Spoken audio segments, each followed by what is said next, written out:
nest, and what's inside a honeybee nest? Honey.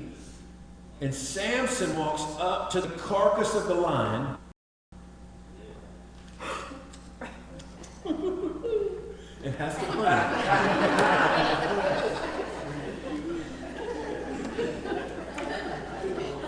I'm sorry, I can't help myself. So he takes the honey and he's eating it. Where did he get the honey from?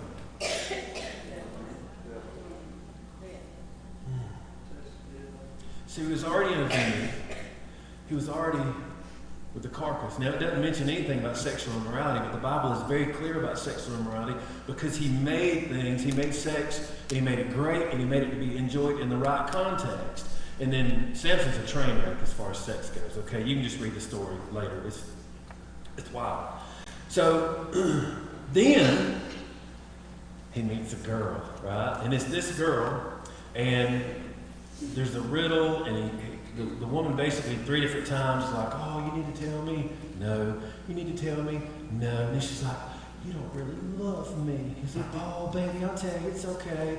And so this whole thing, 30 Philistines have to die. There's a whole lot of conjecture on whether he would have died from the hands of the Philistines if he hadn't been disobedient with this woman to begin with. So then, fast forward the next chapter. So Samson, as he's in bondage and he's getting ready to die, they bring him out to laugh at him and poke fun at him. And it says his hair's growing back. And he puts his hands on the foundation of the room that he's in. He's like, all right, God, I know I messed up. But let's do this one more time.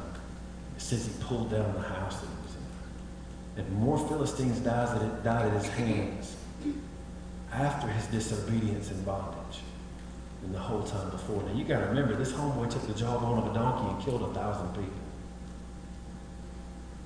That's a bad man.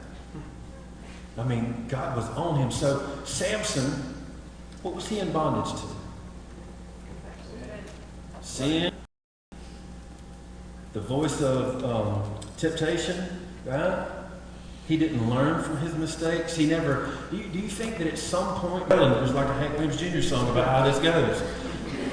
But I'm going to do everything in my power to protect my child, right? And I'll never apologize for that.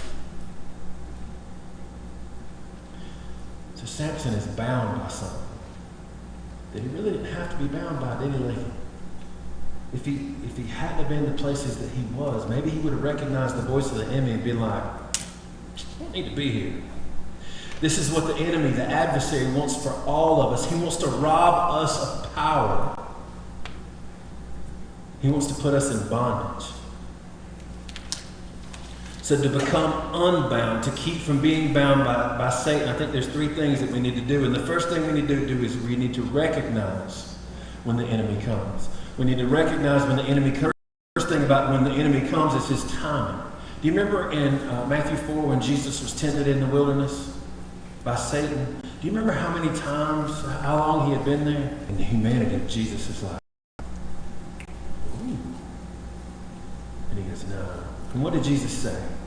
Every time the enemy came to him, what did he say? It is written. But notice when he came to him. He came to him when he was weary. He came to him when he was tired. He came